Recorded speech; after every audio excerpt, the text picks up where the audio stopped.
নমস্কার বন্ধুরা, লিঙ্কেজের আরো একটা নতুন ভিডিওতে তোমাদের সকলকে স্বাগত জানাই। আজকে আমাদের ভিডিওর বক্তব্য হচ্ছে কম্পাউন্ড মাইক্রোস্কোপ এবং টেলিস্কোপ। তোমাদেরকে যদি জিজ্ঞাসা করা হয় আমাদের যে পঞ্চেন্দ্রিয় আছে চক্ষু, কর্ণ, নাসিকা, জিহ্বা, ত্বক, এর মধ্যে সব থেকে সফিস্টিকেটেড অংশ কোনটা?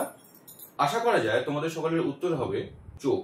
এই চোখের মধ্যে আছে লেন্স, রেটিনা, কর্নিয়া, এগুলোর মাধ্যমেই কিন্তু আমরা এই গোটা দুনিয়াকে দেখতে জানতে পারি। এখন দেখে নেওয়া যাক এই চোখের মধ্যে এই যে লেন্স এবং রেটিনা কিভাবে কাজ করছে। এটা একটা লেন্সের স্ট্রাকচার আমরা ড্র করছি। এখানে থাকে লেন্স এবং যদি এখানে কোনো বস্তুকে রাখি তাহলে তার একটা ইনভার্টেড ইমেজ এখানে আমরা দেখতে পাই।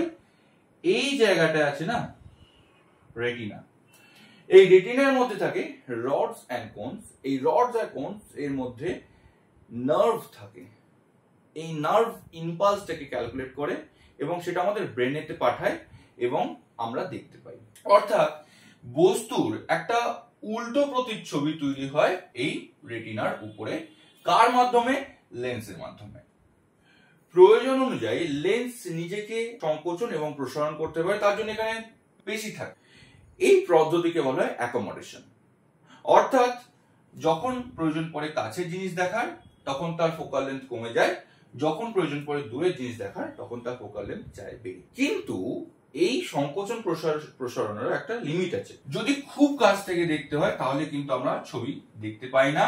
25 সেন্টিমিটারের কাছে আমরা জিনিস দেখতে পাই না। অর্থাৎ এটা হচ্ছে মিনিমাম ডিস্টেন্স যেখান থেকে আমরা কোনো বস্তুকে পরিষ্কারভাবে দেখতে পাই। এর কাছে হলে লেন্স নিজেকে অ্যাকোমোডেট করতে পারে না। দূরে কত দেখতে পারি? ইনফিনিটি।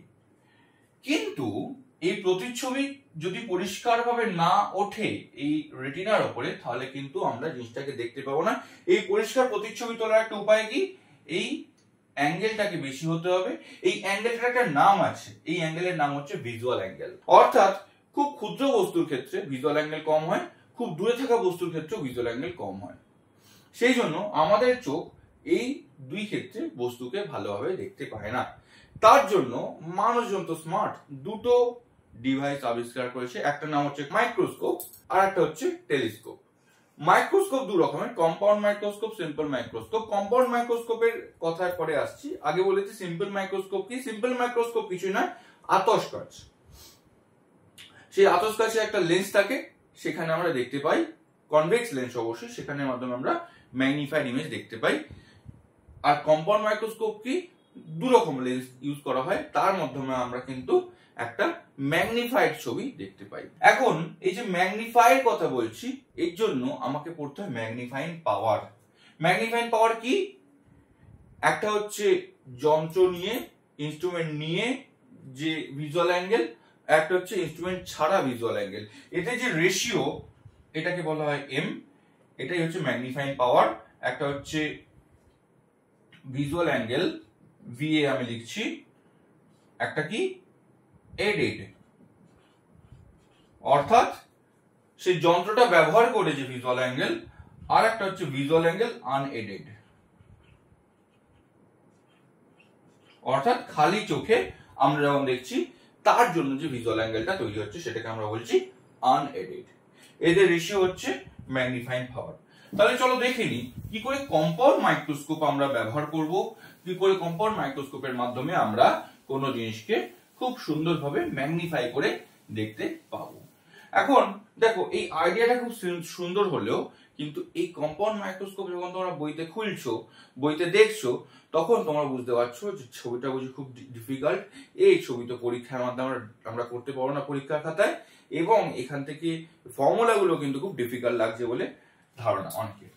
কিন্তু আমি দেখাবো কি করে খুব সহজে আমরা এই ছবিটা ড্র করে নিতে পারি। দেখো এই কম্পাউন্ড মাইক্রোস্কোপ না মানুষের যে সভ্যতার ইতিহাসে খুব গুরুত্বপূর্ণ একটা পদক্ষেপ রেখেছে। কি না, এই কম্পাউন্ড মাইক্রোস্কোপের জন্য কিন্তু আমরা কোষ আবিষ্কার করেছি, জীব কোষ, উদ্ভিদ কোষ, প্রাণী কোষ আবিষ্কার করেছি, এবং প্রাণীবিদ্যা, উদ্ভিদ বিদ্যাতে খুব অগ্রণী ভূমিকা পালন করেছে। তো যাই হোক, এখানে আমরা অবজেক্টকে আপাতত রেখে দিচ্ছি। এই অবজেক্টের একটারই চলে যাচ্ছে প্যারালাল। কার প্যারালাল? এই অ্যাক্সিসের প্যারালাল। এখানে আসছে কোথা দিয়ে যাবে, ফোকাস দিয়ে যাবে, প্যারালাল লাইন তোর ফোকাস দিয়ে যাবে। ওকে, ফোকাস দিয়ে পাঠালাম। আর একটা কি, আর একটা চলে যাচ্ছে অপটিক্যাল সেন্টারের থ্রু দিয়ে। তাহলে একটা ফোকাস দিয়ে আর একটা অপটিক্যাল সেন্টারের থ্রু দিয়ে যখন যাচ্ছে, তার একটা জায়গায় গিয়ে মিট করবে। দেখে নি কোথায় মিট করছে, মোটামুটি ধরে নিয়ে যাক এবার একটা জায়গায় গিয়ে মিট করছে। এখানে কি তৈরি করবে, একটা ইনভার্টেড রিয়েল ইমেজ তৈরি করছে। ওকে, তাহলে এত অবধি সকলের বোঝা গেল যে একটা ইনভার্টেড রিয়েল ইমেজ এখানে তৈরি করছে। এইবারে আমি এখানে আর একটা লেন্সকে রেখে দিচ্ছি, এই লেন্সটার নাম হচ্ছে আইপিস। তাহলে এর নাম কি ছিল, অবজেক্টিভ, এর নাম হচ্ছে আইপিস।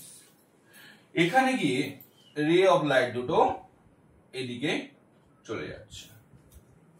এখন এই মাথা থেকে এই পয়েন্ট দুটোকে অ্যাড করে একটা স্ট্রেট লাইন আমি ড্র করব। এখন দেখো আমি খালি হাতে ড্র করছি, একটু কিন্তু 19-20 হতে পারে, কিন্তু তোমরা যখন করবে তোমরা স্কেল পেন্সিল দিয়ে সুন্দর করে করবে, তাহলে কিন্তু দেখতে খুব পরিষ্কার লাগবে। ওকে, পরীক্ষার খাতাতে যখন করবে তখন কিন্তু স্কেল পেন্সিল দিয়ে ড্র করবে। আমি স্ট্রেট লাইনটা ড্র করে নিয়েছি। এবার কি করব, এবার এই লাইন দুটোকে অ্যাড করব।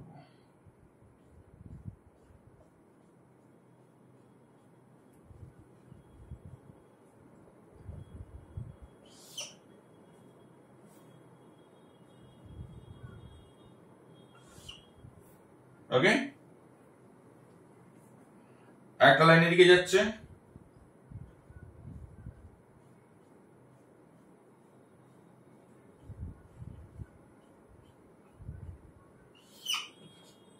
চলো তাহলে দুটো রে অফ লাইট আসলো। প্রথম থেকে বলে দিই, একটা রে অফ লাইট প্যারালাল এসছে, প্যারালাল এসে কোথা দিয়ে গেছে, ফোকাসের থ্রু দিয়ে, ফোকাসের থ্রু দিয়ে কি এখানে মিট করেছে, মিট করে চলে গেছে আইপিস এ, আইপিস থেকে বেন্ড হয়ে গেছে।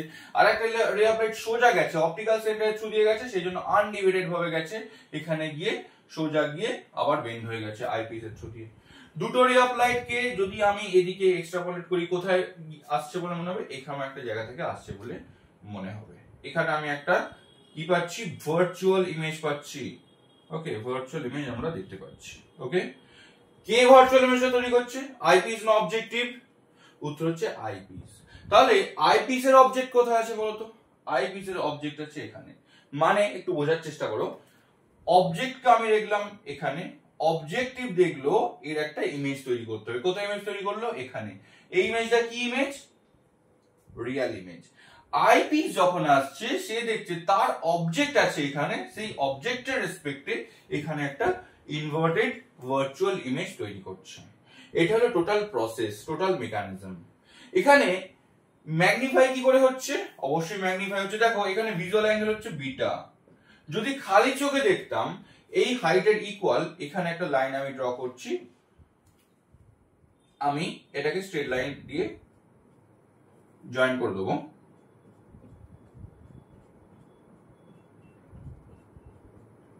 এই যে অ্যাঙ্গেলটা, এই অ্যাঙ্গেলটা হচ্ছে আলফা। তাহলে এম, যেটাকে আমরা কি বলছি, ম্যাগনিফাইং পাওয়ার। ম্যাগনিফাইং পাওয়ার কি হবে, বিটা বাই আলফা। ওকে, এখন এই বিটা আর আলফা খুব ছোট বলে আমরা একটা অ্যাপ্রক্সিমেশন লিখতে পারি যে tan beta equal to beta and tan alpha equal to alpha. তাহলে কি লিখবো, tan beta by tan alpha. এখন tan বিটা কোনটা, tan বিটা হচ্ছে এই যে বড় ট্রায়াঙ্গেলটার রেসপেক্টে আমরা tan বিটাকে ক্যালকুলেট করব। তার আগে আমি একটু নেমিং করে দিই, নেমিংটা করলে সুবিধা হবে। দেখো এটা হচ্ছে ই, এদিকে আমি নাম দিলাম, এটা নাম দিলাম এ, এটা হলো বি। এখন এর প্রথম যে ইমেজটা, এখানে নাম দিচ্ছি এ প্রাইম, এটা নাম দিচ্ছি বি প্রাইম, এবং এখানে সেকেন্ডটা যেটা পাচ্ছি ইমেজটা, সেটা নাম দিলাম এখানে A double prime B double prime, আর এটা ধরে নেওয়া যাক বি ট্রিপল প্রাইম।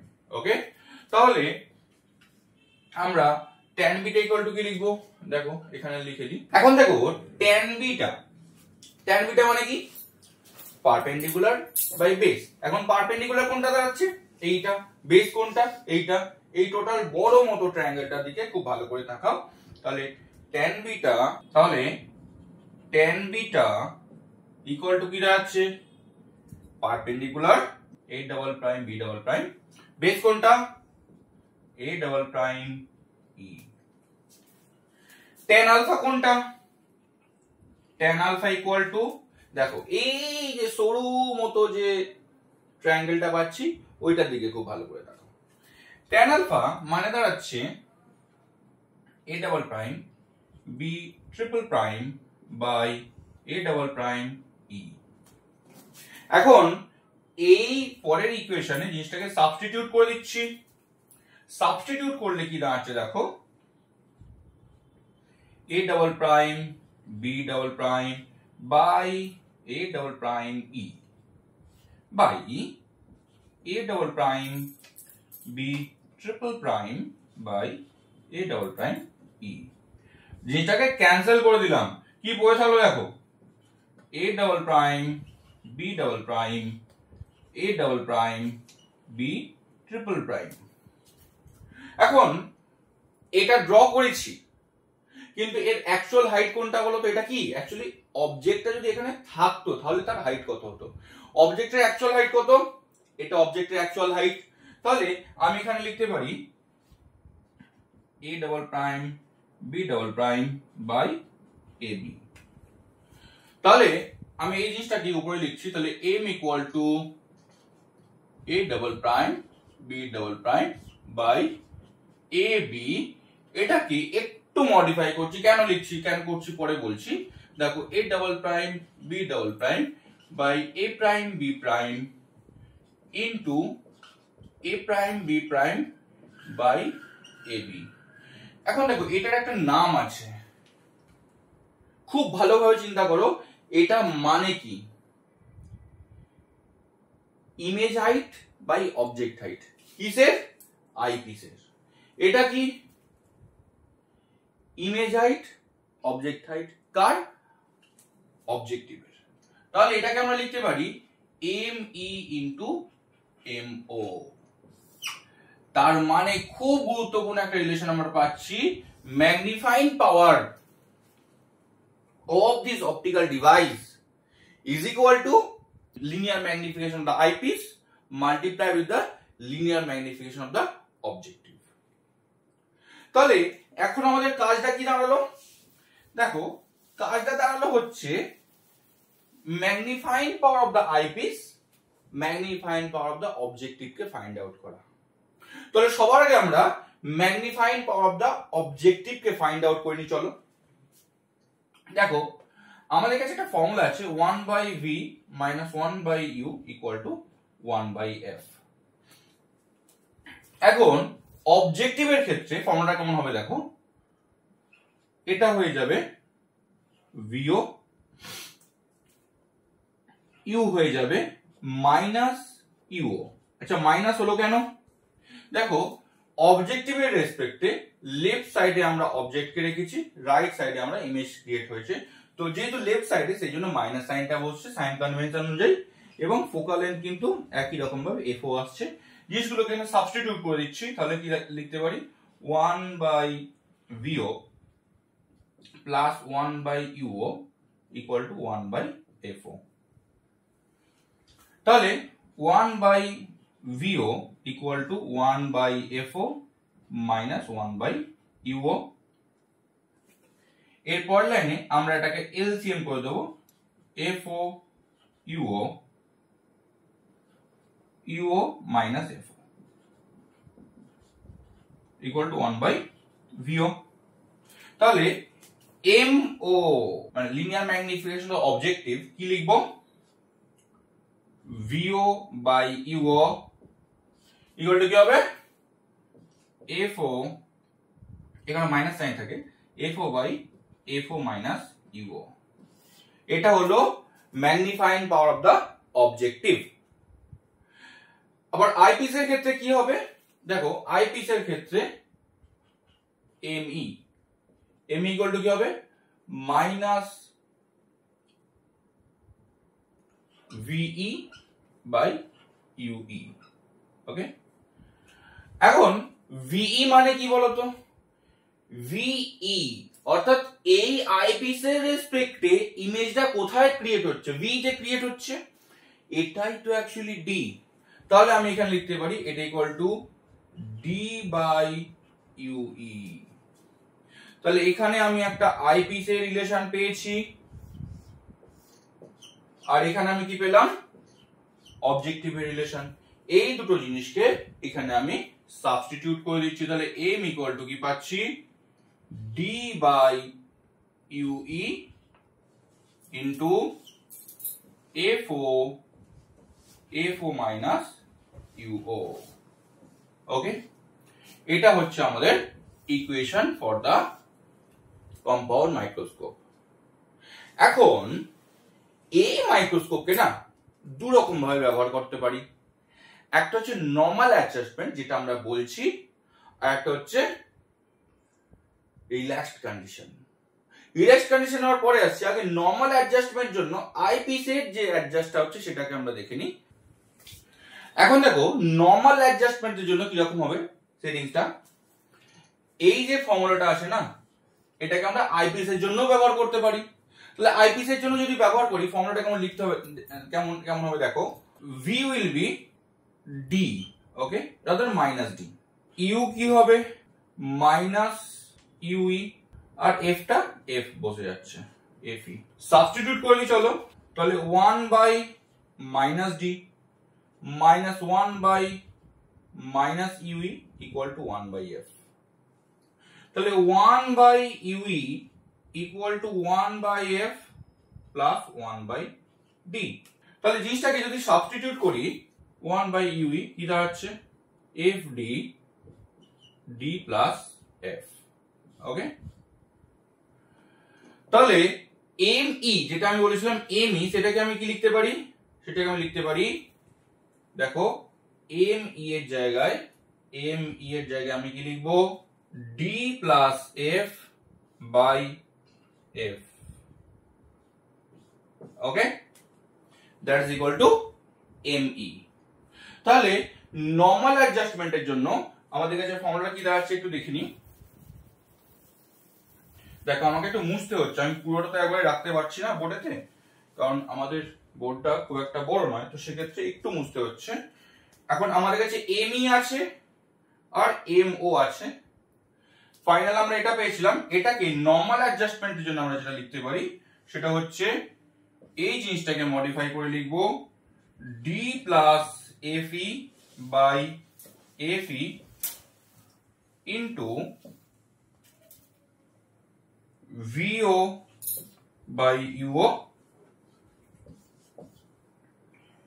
সেটা মানে দাঁড়াচ্ছে ultimately D plus F E by F E into F O by F O minus U O. তাহলে এই যে ফর্মুলাটা আমরা পাচ্ছি, এই ফর্মুলাটা কার জন্য ট্রু, এই ফর্মুলাটা ট্রু হচ্ছে কম্পাউন্ড মাইক্রোস্কোপের নর্মাল অ্যাডজাস্টমেন্ট, অর্থাৎ যেখানে ইমেজটা কোথায় তৈরি হয়েছে, লিস্ট ডিস্টেন্সে তৈরি হয়েছে তার জন্য। এবং সেক্ষেত্রে মাইক্রোস্কোপের, কম্পাউন্ড মাইক্রোস্কোপের লেন্থ কি হবে, এখান থেকে এই লেন্থটা, এখান থেকে এই লেন্থটা কি, সেটা হচ্ছে ভি ও, অর্থাৎ অবজেক্টিভের image distance plus mod of U E, অর্থাৎ আইপিসের ইমেজ ডিস্টেন্স, অর্থাৎ এই জিনিসটা আইপিসের ইমেজ ডিস্টেন্স। এইভাবে আমরা লেন্থটা কিন্তু লিখতে পারছি। এখানে মড লিখলাম কেন, তার কারণ আইপিস এর রেসপেক্টে ডিসটেন্সটা নেগেটিভ হতে পারতো, কিন্তু আমরা নেগেটিভ ধরবো না, আমরা টোটালটাকে পজিটিভ ধরবো। তাহলে length of the compound microscope equal to V O plus U E in normal adjustment. এই লেন্থকে কিন্তু পরিবর্তন করতে হবে। কখন পরিবর্তন করতে হবে না, যদি আমি ইমেজটাকে ইনফিনিটিতে দেখতে চাই, অর্থাৎ সেই ক্ষেত্রে এই যে রে অফ লাইট দুটো আছে না, এই রে অফ লাইট দুটো প্যারালাল থাকবে, শুধু একই ডায়াগ্রাম একটু মডিফাই হয়ে গিয়ে জিনিসটা শুধু প্যারালাল হয়ে যাবে, এবং সেক্ষেত্রে ইমেজটাও কিন্তু কোথায় তৈরি হবে, ইনফিনিটিতে তৈরি হবে। আমি একটু দেখিয়ে দিচ্ছি নর্মাল অ্যাডজাস্টমেন্ট এর জন্য দেখালাম, আমি এবার দেখাবো ইনফিনিটিতে কিভাবে তৈরি হয়। একটু দেখি।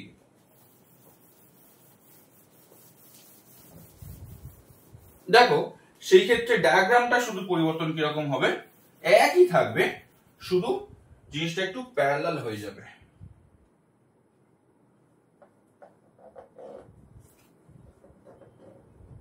ওকে, এরকম ভাবে প্যারালাল আসবে। ওকে,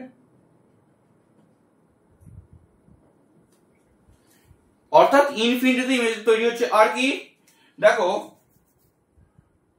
আমার ভিই আগে কি ছিল, আগে ছিল ডি, এখন কি হবে, এখন হয়ে যাবে ইনফিনিটি। সেই ক্ষেত্রে তাহলে আমি কি লিখতে পারি 1/v - 1/u = 1/f। এই যে ফর্মুলাটা আছে সেখানে v = ইনফিনিটি আর f = fe আর u টা কি হয়ে যাবে -ue। সব কটাকে এখানে সাবস্টিটিউট করে দিচ্ছি, তাহলে কি হবে 1/infinity = -ue = 1/f। তার মানে f এখানে ue = fe। এই রিলেশনটা আমরা পাচ্ছি। তাহলে এই রিলেশনটা আমরা পেয়ে গেলাম কার জন্য, focal length of the eyepiece. তাহলে এই জিনিসটাকে সাবস্টিটিউট করছি, সাবস্টিটিউট করলে কি পাওয়া যায় দেখো, m = যেখানে আমরা লিখেছিলাম d/ue, এখানে আমরা কি পাবো d/fe multiplied with fo minus uo। এখানে তাহলে l কত আসবে, l আসবে vo, অর্থাৎ অবজেক্টিভ এর রেসপেক্টে ইমেজ ডিসটেন্স প্লাস এখন ue টা হয়ে গেছে fe, সেক্ষেত্রে fe আমরা ব্যবহার করব। That will be the length of the microscope in this condition where the image is getting formed at the infinity। যেখানে ইনফিনিটিতে ইমেজটা তৈরি হচ্ছে সেক্ষেত্রে আমরা l কত পাবো। তাহলে এই দুটো কন্ডিশন আমরা দেখতে পেলাম। এই দুটো ফর্মুলাকে ব্যবহার করে আমাদের প্রচুর নিউমেরিক্যাল সলভ করতে হতে পারে, ডায়াগ্রাম গুলো কিন্তু পরীক্ষায় আসতে পারে, এবং এই ডেরিভেশন যেটা করলাম এটাও কিন্তু পরীক্ষায় আসতে পারে। তাহলে আশা করি এই ভিডিওর মাধ্যমে তোমরা বুঝতে পারলে যে কিভাবে আমরা ডায়াগ্রামটা পরীক্ষায় আসলে ড্র করব। দুটো ডায়াগ্রাম আসছে, নরমাল কন্ডিশনের জন্য একটা আর রিল্যাক্সড কন্ডিশনের জন্য একটা। আর কি আসছে, ফর্মুলাটা মনে রাখতে হচ্ছে, ফর্মুলা দিয়ে প্রচুর নিউমেরিক্যাল আছে তোমাদের বইয়ের পেছনে, সেই নিউমেরিক্যাল গুলোকে সলভ করবে, এমসিকিউ প্র্যাকটিস করবে। আশা করি কোনো প্রবলেম হওয়ার কথা নয়, প্রবলেম হলে তো ডাউট ক্লিয়ারিং ক্লাস আছেই। ধন্যবাদ, আশা করি ভিডিওটা ভালো লেগেছে। কেমন লেগেছে কমেন্ট বক্সে জানাও। দেখা হচ্ছে পরের ভিডিওতে।